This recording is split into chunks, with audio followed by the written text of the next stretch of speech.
వేసవిలో సాగునీటి కొరత లేకుండా చూడాలని జిల్లా కలెక్టర్ బి చంద్రశేఖర్ అధికారులను ఆదేశించారు. ముఖ్యంగా ఉదయ సముద్రం ద్వారా నల్గొండ పట్టణానికి చుట్టుపక్కల గ్రామాలకు తాగునీటిని సరఫరా చేసేందుకు అవసరమయ్యే నీటిని నిల్వ ఉంచాలని చెప్పారు. శుక్రవారం రాష్ట్ర నీటిపారుదల, పౌర సరఫరాల శాఖ మంత్రి ఉత్తమ్ కుమార్ రెడ్డి, రాష్ట్ర వ్యవసాయ శాఖ మంత్రి తుమ్మల నాగేశ్వరరావులు, రాష్ట్ర ప్రభుత్వ ప్రధాన కార్యదర్శి రామకృష్ణారావుతో కలిసి హైదరాబాద్ నుండి అన్ని జిల్లాల కలెక్టర్లు, ఇరిగేషన్, వ్యవసాయ, పౌర సరఫరాల అధికారులతో సాగు, తాగునీరు, ఎల్పీజీ గ్యాస్ సరఫరా తదితర విషయాలపై వీడియో కాన్ఫరెన్స్ నిర్వహించారు. మిర్యాలగూడలో నిర్వహించిన ప్రజాపాలన ప్రగతి ప్రణాళిక నియోజకవర్గ స్థాయి సన్నాహక సమావేశానికి హాజరైన జిల్లా కలెక్టర్ మిర్యాలగూడ సబ్ కలెక్టర్ కార్యాలయంలో వీడియో కాన్ఫరెన్స్కు హాజరయ్యారు. వీడియో కాన్ఫరెన్స్ అనంతరం జిల్లా కలెక్టర్ జిల్లా అధికారులతో ఇదే విషయమై సమీక్ష నిర్వహించారు. ఈ సందర్భంగా ఆయన నల్గొండ జిల్లాలోని సాగునీటి ప్రాజెక్టులు, తాగునీటి రిజర్వాయర్లు తదితర వివరాలన్నింటినీ ఇంజనీరింగ్ అధికారుల ద్వారా అడిగి తెలుసుకున్నారు. ఆ తర్వాత మాట్లాడుతూ వేసవిలో తాగునీటికి అత్యంత ప్రాధాన్యత ఇవ్వాలని, ముఖ్యంగా గత సంవత్సరం అనుభవాలను దృష్టిలో ఉంచుకొని జూన్ చివరి వరకు ప్రజలకు ఆయా రిజర్వాయర్ల ద్వారా తాగునీటిని సరఫరా చేసేందుకు అవసరమైనంత నీటిని సిద్ధంగా ఉంచాలని ఆదేశించారు. ముఖ్యంగా ఉదయ సముద్రం ద్వారా నల్గొండ పట్టణానికి చుట్టుపక్కల గ్రామాలకు తాగునీటిని సరఫరా చేసేందుకు అవసరమయ్యే నీటిని నిల్వ ఉంచాలని చెప్పారు. ఇదే సమయంలో ఉదయ సముద్రం కింద సాగవుతున్న పంటల పరిస్థితులను, ఎప్పటి వరకు సాగునీరు అవసరం ఉందో క్షేత్రస్థాయిలో ఇరిగేషన్, రెవెన్యూ, వ్యవసాయ అధికారులు సంయుక్తంగా తనిఖీ చేసి నివేదిక సమర్పించాలన్నారు. సాధ్యమైనంత త్వరగా రైతులు ప్రస్తుత పంటలను కోసే విధంగా చర్యలు తీసుకోవాలని ఆయన సూచించారు. ఎట్టి పరిస్థితులలో తాగునీటికి సమస్య ఏర్పడకుండా చూడాలని, ఆ విధంగా ప్రణాళిక రూపొందించాలని, సాగర్, ఇతర ప్రాజెక్టుల ద్వారా వచ్చే సాగునీరు, తాగునీటి రిజర్వాయర్లను ఎప్పటికప్పుడు సమీక్షించి తనకు నివేదిక సమర్పించాలని ఆదేశించారు. అలాగే మిర్యాలగూడ పట్టణానికి తాగునీరిచ్చే నాగార్జున సాగర్ ప్రాజెక్టు, టైలెండ్ను సందర్శించి ఇరిగేషన్, తాగునీటి అధికారులతో సందర్శించి నివేదిక ఇవ్వాలని మిర్యాలగూడ సబ్ కలెక్టర్ నారాయణ అమిత్తో కోరారు.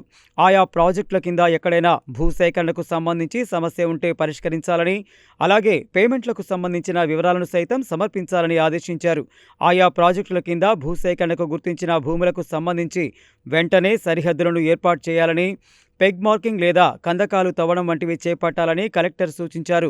అంతకుముందు రాష్ట్ర నీటిపారుదల, పౌర సరఫరాల శాఖ మంత్రి ఉత్తమ్ కుమార్ రెడ్డి మాట్లాడుతూ ఎల్పీజీ గ్యాస్ సరఫరా, ప్రస్తుత పంట పొలాలకు సాగునీరు, రబీ సీజన్లో చేపట్టే ధాన్యం సేకరణపై అధికారులకు దిశానిర్దేశం చేశారు. జిల్లా కలెక్టర్లు, అధికారులు ఎక్కడ సాగునీరు, విద్యుత్ కొరత కారణంగా పంటలు ఎండిపోకుండా చూడాలని, ఈ నెలాఖరు వరకు అత్యంత అప్రమత్తంగా ఉండి పంటలను కాపాడాలని, ప్రతి 2-3 రోజులకు ఒకసారి ఆయా ప్రాజెక్టుల కింద ఇంజనీర్లు, వ్యవసాయ అధికారులు, విద్యుత్ శాఖ అధికారులతో సమన్వయం చేసుకొని పరిస్థితులను సమీక్షించాలని చెప్పారు. ఇరిగేషన్ అధికారులు, లస్కర్లతో మొదలుకొని అందరూ అందుబాటులో ఉండాలని, విషయాన్ని సీరియస్గా తీసుకోవాలని, వ్యవసాయం, నీటిపారుదల, విద్యుత్పై ప్రత్యేక దృష్టి కేంద్రీకరించాలన్నారు. సాగునీరు లేని కారణంగా ఎక్కడ పంటలు ఎండిపోయాయన్న అపవాదు రాకుండా చూడాల్సిన బాధ్యత అధికారులపై ఉందని ఆయన తేల్చి చెప్పారు. ఎల్పీజీ గ్యాస్ సరఫరా విషయంలో ఎటువంటి గందరగోళానికి గురి కావద్దని, గృహ వినియోగదారులకు సరిపడా సరఫరా చేస్తామని భరోసా ఇచ్చారు. సోషల్ మీడియా వేదిక ద్వారా జరుగుతున్న తప్పుడు ప్రచారంతో కృత్రిమంగా గ్యాస్ కొరత సృష్టించేందుకు జరుగుతున్న ప్రచారాన్ని ఆయన తీవ్రస్థాయిలో తిప్పికొట్టారు.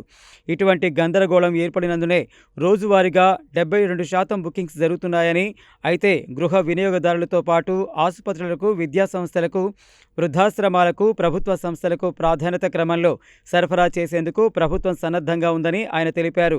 రాష్ట్రంలో 810 ఎల్పీజీ డిస్ట్రిబ్యూటర్ల ద్వారా గ్యాస్ సరఫరా జరుగుతుందన్నారు. అపోహలను అడ్డుపెట్టుకొని బ్లాక్ చేయాలని చూస్తే ప్రభుత్వం ఎంతమాత్రం ఉపేక్షించదని, కఠినమైన చర్యలకు ఉపక్రమిస్తుందని ఆయన హెచ్చరించారు. తాజాగా జరుగుతున్న ప్రచారాన్ని అడ్డుపెట్టుకొని అక్రమంగా గ్యాస్ నిల్వ చేయడం, అక్రమంగా మళ్లించడం, బ్లాక్ మార్కెటింగ్కు పాల్పడడం వంటి చర్యలకు పాల్పడినందుకు గాను ఇప్పటి వరకు 288 కేసులు నమోదు చేశామన్నారు. ఎల్పీజీ డిస్ట్రిబ్యూటర్లు ఇదే విధంగా ప్రవర్తిస్తే మరిన్ని కఠిన చర్యలకు ఉపక్రమించాలని ఆయా జిల్లాల కలెక్టర్లకు, ఎస్పీలు, పోలీస్ కమిషనర్లకు మంత్రి ఉత్తమ్ కుమార్ రెడ్డి ఆదేశించారు. అదే సమయంలో రాష్ట్ర వ్యాప్తంగా కమాండ్ కంట్రోల్ సెంటర్ను ఏర్పాటు చేయాలని ప్రభుత్వం నిర్ణయించిందని తెలిపారు. ఆయా జిల్లాల్లో కలెక్టర్ అధ్యక్షతన ప్రత్యేక అధికారుల కమిటీ ఏర్పాటు చేసి రోజువారీ నిల్వలు, సరఫరా పరిస్థితిని సమీక్షించాలని ఆయన సూచించారు. పట్టణ ప్రాంతాల్లో 25 రోజులకొకసారి, గ్రామీణ 45 రోజులకొకసారి ఎల్పీజీ బుక్ చేసుకోవాలని ఆయన గ్యాస్ వినియోగదారులకు సూచించారు. అదే సమయంలో అపోహలను నమ్మి అవసరానికి మించి సిలిండర్లు బుక్ చేసుకోవద్దని, గృహ వినియోగదారులకు సరిపడా గ్యాస్ సరఫరా చేస్తామని, ప్రభుత్వం దగ్గర ఉండి ఎప్పటికప్పుడు పరిస్థితులను సమీక్షిస్తుందని మంత్రి ఉత్తమ్ కుమార్ రెడ్డి రాష్ట్ర ప్రజలకు విజ్ఞప్తి చేశారు. రాష్ట్ర వ్యవసాయ శాఖ మంత్రి తుమ్మల నాగేశ్వరరావు మాట్లాడుతూ రాష్ట్రంలో ఆయిల్ ఫామ్ తోటల సాగుపై ప్రత్యేక దృష్టి కేంద్రీకరించాలని, ఆయా జిల్లాలకు ఇచ్చిన లక్ష్యాలను సాధించాలని, ప్రతి 15 రోజులకొకసారి ఈ అంశంపై సమీక్షించి నిర్దేశించిన లక్ష్యాలు సాధించేలా చూడాలని కోరారు.